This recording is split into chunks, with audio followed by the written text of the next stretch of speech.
아침 상고할 하나님 말씀입니다. 신약 성경 히브리서 제 11장 5절 6절 말씀이 되겠습니다.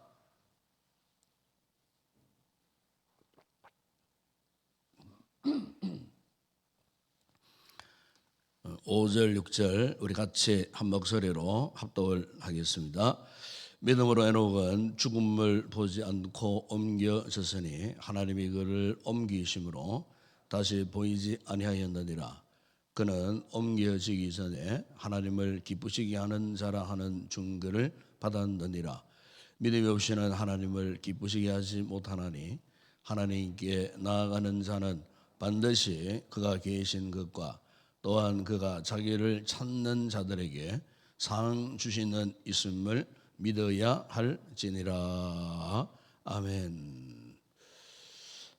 이철환 씨가 쓴 너무나 감동적인 책 가운데 연탄길이라고 하는 책이 있습니다.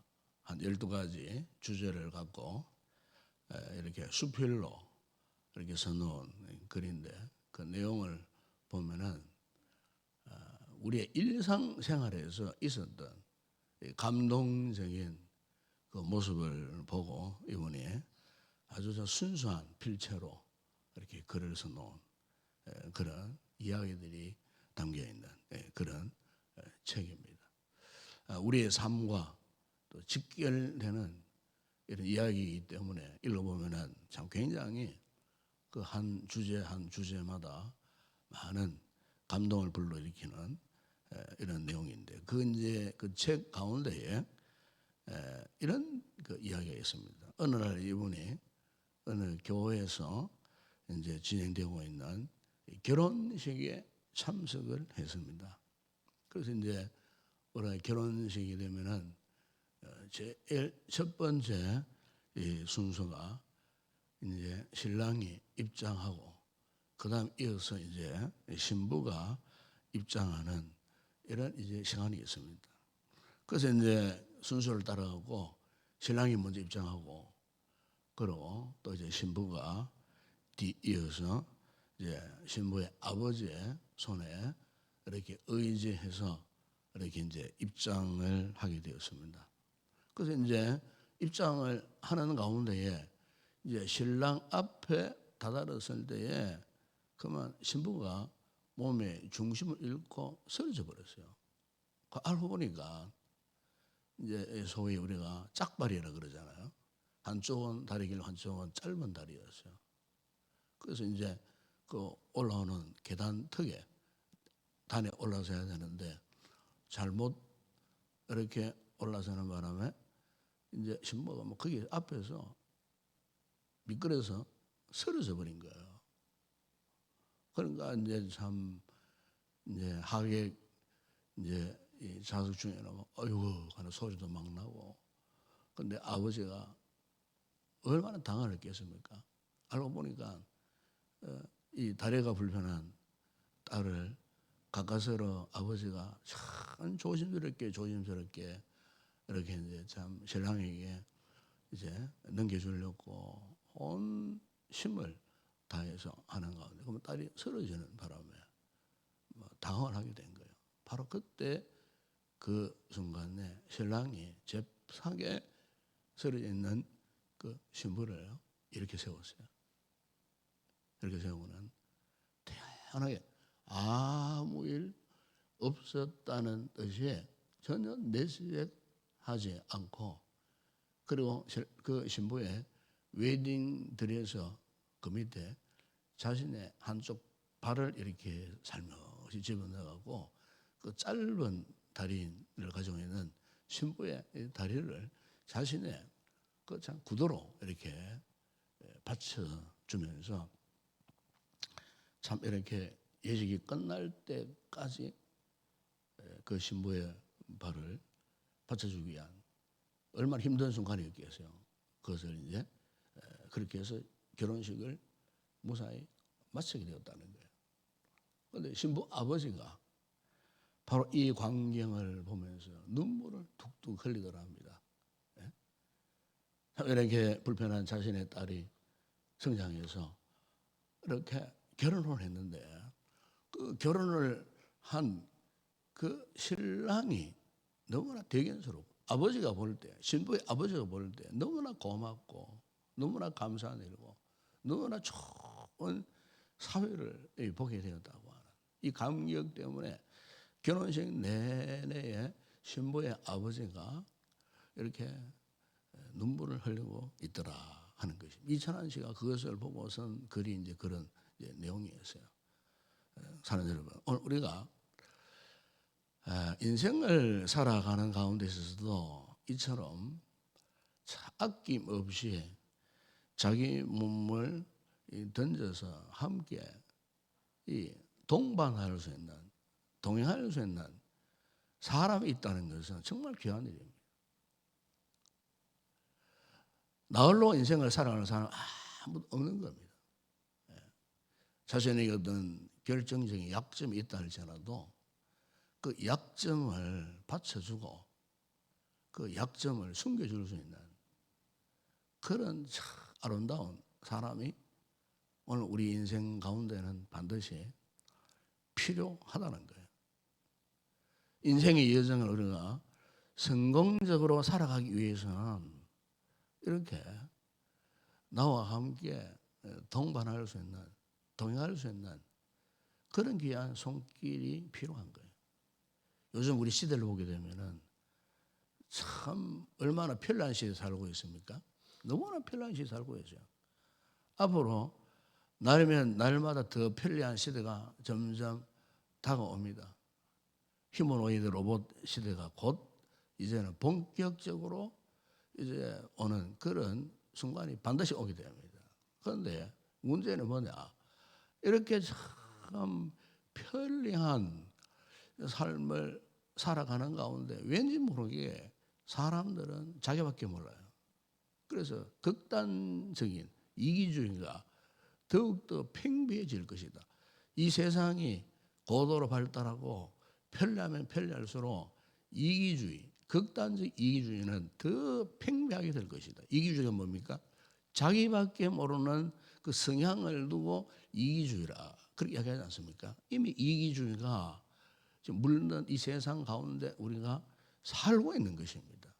세상은 아름다운 것 같고 세상은 정말 너무나 편리한 것 같은데 사람들의 심성은 더 흉폭해지는 이런 시대에 우리가 살고 있는데 왜 그럴까? 이유가 무엇일까? 그것은 나와 함께 동행하는 아름다운 사람이 있다는 이것을 경험하지 못하기 때문에 감동이 없는 삶을 살고 있는 거예요.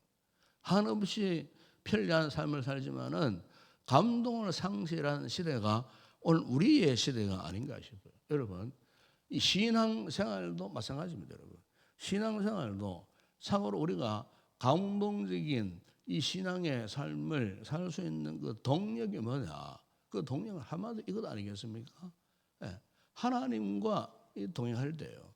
하나님이 내 곁에 계신다는 사실이에요. 하나님과 이 세상이 아무리 힘들고 어려워도 하나님과 함께 하는 그 믿음, 하나님과 동행하는 그 믿음, 그것이 오늘 우리 시대에 특별히 신앙생활을 하고 있는 우리의 인생 여정에서 꼭 필요한 필수 불가결한 그런 요소는 아닌가 싶어요. 신앙이 바로 그런 거기 때문에 신앙생활을 한다는 것이 바로 하나님과 동행하는 거예요. 어떤 상황 속에서도 하나님 내 인생의 동반자요 동행자가 되신다는 이 사실을 경험하면은 그 신앙생활 행복하고 기쁨이 넘치는 거예요.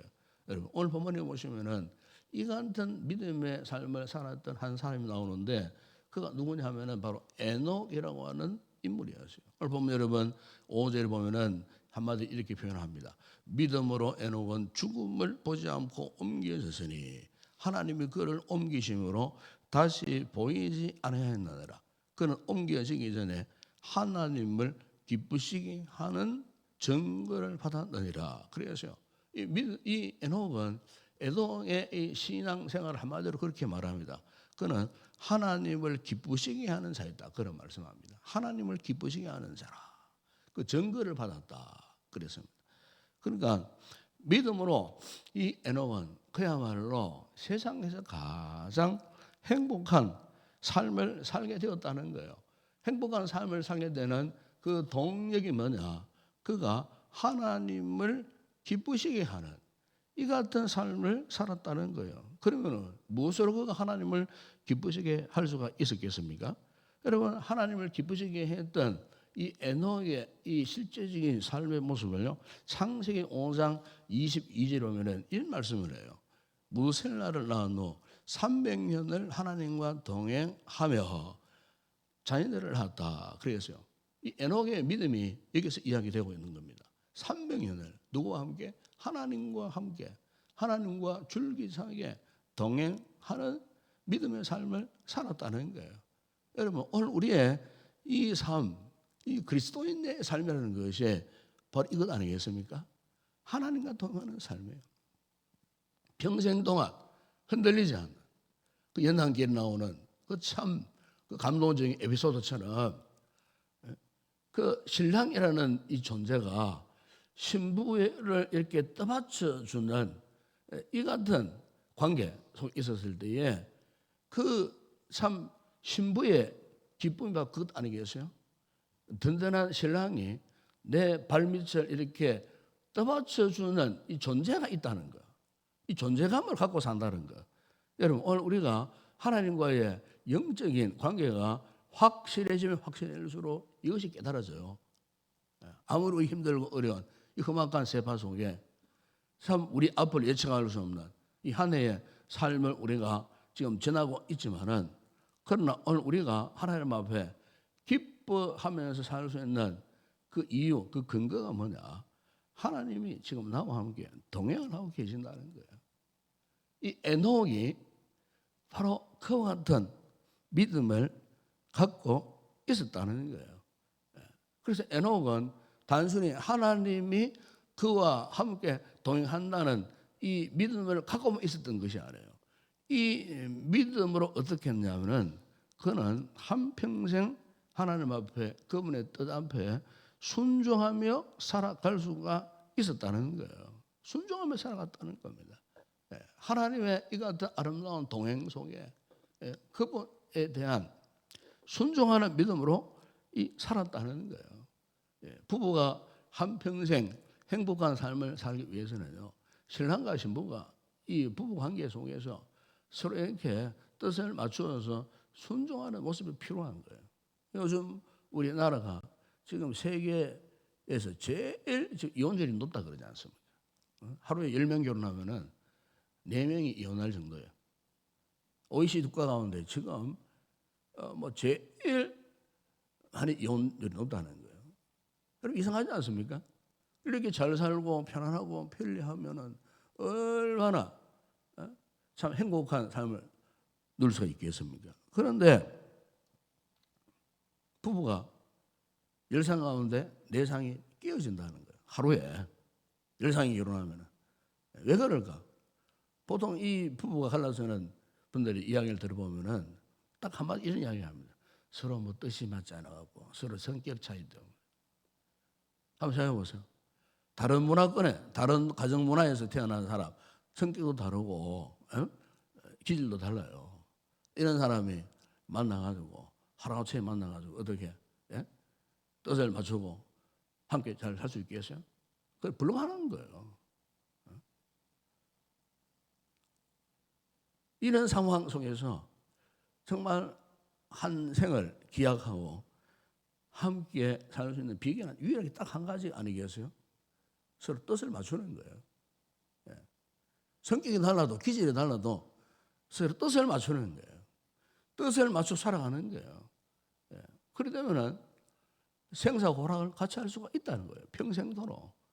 처음부터 뜻이 맞는 부부가 누가 있겠습니까? 여러분? 아무도 없어요.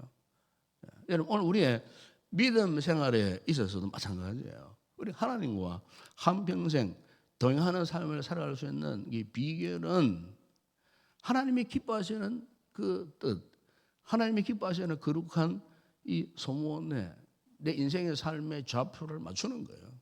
이게 여러분 순종 아니겠습니까? 순종이라는 것이 그런 거예요. 그래서 하나님께서는 누구를 가장 기뻐하시느냐? 순종하는 사람 믿음을 기뻐하시는 거예요. 아무리 잘난 척하고 말 잘하고 성경적인 지식이 많고 뭐 신앙의 경륜이 이렇게 길고 깊어도 순종하지 않는 신앙은 아무런 가치가 없는 거예요. 말씀을 100번 들으면 뭐합니까? 한 번 들은 사람보다 못하다 그 말이죠. 왜? 한 번 들은 사람은 순종할 줄 아는 그 사람을 하나님이 기뻐하신다는 거예요. 하물며 예수님께서도 이 땅에 오셔갖고 하나님 아버지의 뜻에 절대 순종하셨어요. 요한복음 3절에 보시면은 예수님이 이런 말씀하지 않았습니까? 나의 양식은 나를 보내신 이의 뜻을 행하여 그의 일을 온전히 이루는 것이니라. 그래야죠. 하나님 앞에 하나님의 거룩한 뜻에 순종하며 살아가는 것을 예수님은 자신의 양식이다. 그렇게 표현하셨어요. 사람이 양식 먹지 않고 어떻게 살겠어요? 마찬가지로 우리가 믿음 생활을 잘하고 싶은데 정말로 하나님 기뻐하시는 믿음의 삶을 살고 싶은데 순종하지 않고 그런 믿음의 삶이 가능하겠습니까? 가능할 수 없는 거예요. 순종을 빼놓고서는 정말 하나님을 기쁘시게 하는 이 같은 믿음의 삶을 살아갈 수가 없어요. 그런데 이 에녹은요, 이 300년 동안 이렇게 순종하며 하나님과 동행하는 삶을 살았다는 거예요. 그러면 그 비결이 무엇일까? 이 에녹이 무엇 때문에 이렇게 정말 하나님이 기뻐하시는 믿음을 위하여 한평생 그것도 300년 동안 하나님과 동행하는 삶을 살 수밖에 없었는가? 그 이유가 있어요. 그 이유가 뭐냐면은 에녹은 자식을 낳으면서 이미 오랜 후에 장차 하나님의 심판이 올 것이라는 사실을 알게 되었어요. 그게 어디 있냐면요. 여러분 창세기 5장 22절에 보게 되면은 이 에녹이 무드셀라를 낳은 후에 300년을 하나님과 동행했다는 말씀이 있지 않았습니까? 이 보면은 무드셀라를 낳았다 그랬어요. 그러니까 이 에녹이 낳은 첫 번째 아들이 무드셀라였어요. 그런데 이 에녹이 첫 번째 낳았던 그 귀한 아들을 낳고 이름을 지었는데 그게 무드셀라. 근데 무드셀라의 이 뜻이 뭐냐면은 그가 죽으면 심판이 온다. 그런 뜻을 담고 있는 이름을 지었다는 거예요. 그러니까 참 그렇지 않습니까? 아들을 낳았는데 하필이면은 그 아들의 이름을 지었는데 그가 죽으면 심판이 온다. 보통 우리가 상식적으로서는 이해가 되지 않지 않습니까? 아들을 낳았는데 하필이면 왜 죽으면은 아들이 죽으면은 심판이 온다는 그런 참 험악한 이름으로 이름을 지었는가? 이게 여러분 하나님의 성령에 감동하심이에요. 그러니까 성경은 이름 하나하나에도 하나님의 예언적 메시지가 다 담겨 있었다는 겁니다. 철저하게 하나님과 동행하는 이 믿음의 삶을 살았던 에녹에게 그의 아들의 이름을 하나님께서 무드셀라를 지어라. 그렇게 말씀하셨다는 거예요. 왜? 무드셀라가 죽는 그날에 하나님의 심판이 온다는 사실을 우리 하나님께서 믿음의 사람 에녹을 통하여서 계시하시고 싶으셨다는 거예요. 그래서 무드셀라가 969세를 이제 살았고 창세기 5장 27절에 보게 되면은 또 이 무드셀라가 187세 때에 라멕을 낳았어요. 라멕. 그리고 이 라멕을 낳은 후에 182세 때에 이 라멕이 누구를 낳느냐? 노아를 낳았어요. 이게 창세기 그 5장에 나와요.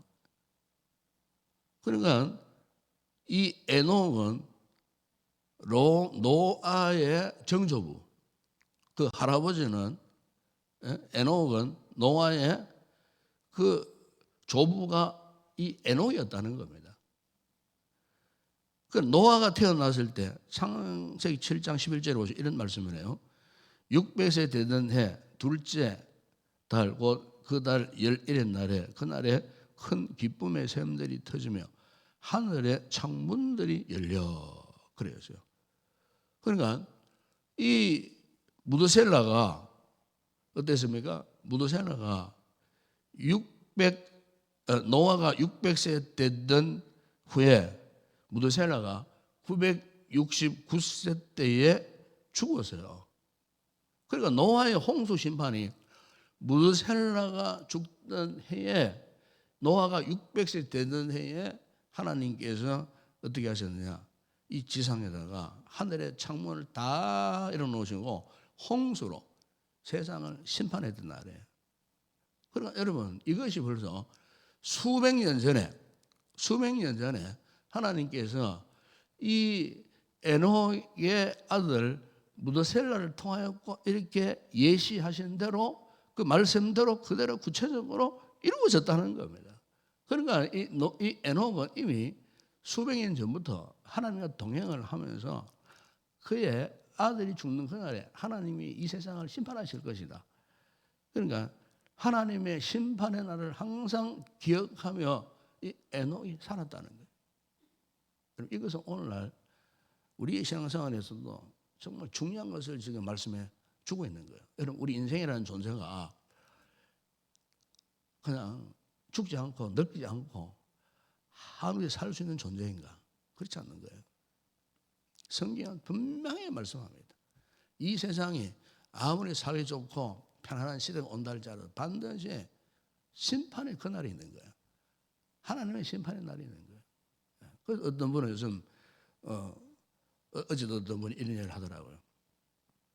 사람들이 이 AI 시대가 적극적으로 도래한다고 해서 다들 좋아하지만은 이것은 우리 인생 이 세상에 제2의 무서운 위기의 시대가 올 것이다.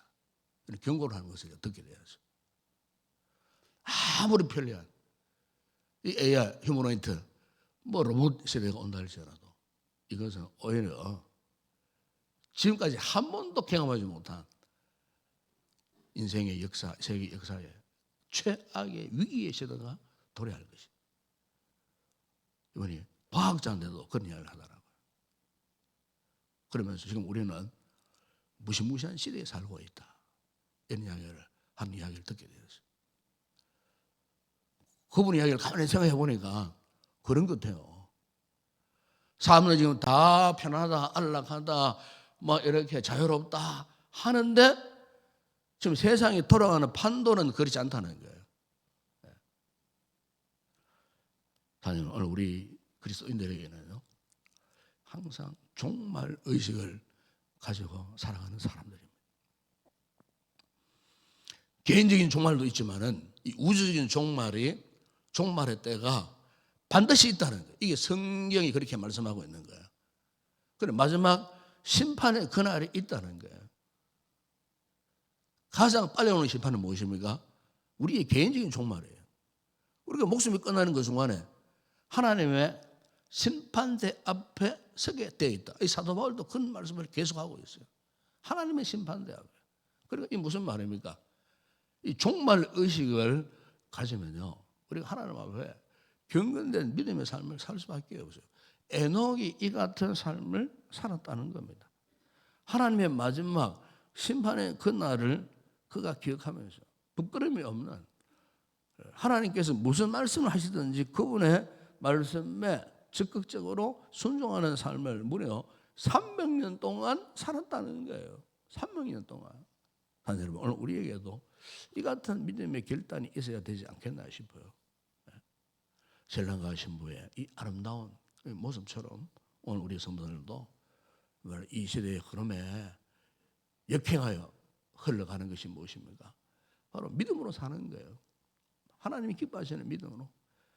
마지막 날에, 그 마지막 날의 심판의 그날, 그런 종말 의식을 가지고 우리가 하나님과의 끝까지 변함없는 이런 아름다운 동반자, 동행자의 삶을 살아갈 때 이 같은 우리의 믿음을 통하여 하나님께서 에녹의 믿음을 기뻐하셨던 것처럼 오늘 우리의 믿음을 기뻐하시는 이 같은 아름다운 믿음의 귀한 성도들이 되어야 할 줄을 믿습니다.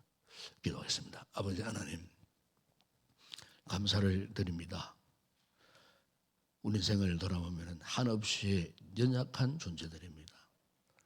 한순간도 하나님의 은혜가 없으면 살 수 없는 저희들, 특별히 아름다운 믿음의 삶을 살려고 하는 저희들에게는 하나님과 동행하는 것이 필수 불가결의 요소임을 믿습니다. 힘들고 어려운 세파 속에서 우리가 끝까지 에녹처럼 하나님과 동행하는, 하나님의 뜻을 알고 하나님의 뜻에 순종하는, 그야말로 하나님을 기쁘시게 하는 믿음의 삶을 살기로 이 아침에 다시 한번 결단하는 귀한 우리 성도들 되게 하여 주시옵소서. 우리 인생의 종말이, 이 세상의 종말이 언제 올지 알 수 없는 이런 상황 속에 우리는 믿음 안에서 항상 종말론적 의식을 갖고 경건의 삶을 다해가는 복된 귀한 성도들 되게 하여 주시옵소서. 예수님의 이름으로 기도드리옵나이다. 아멘. 지금은 우리 주 예수 그리스도의 은혜와 하나님 우리 아버지의 무한하신 사랑하심과 성령의 위로와 교통과 충만하신 은혜가 어떤 순간 속에서도 에녹처럼 하나님과 동행하는, 하나님을 기쁘시게 하는 믿음의 삶을 살기로 결단하고 돌아가는 우리 모든 성도들 가운데 오늘도 우리 교회와 드려질 모든 주일 예배 위에 이제와 영원토록 함께 있을지어다. 아멘.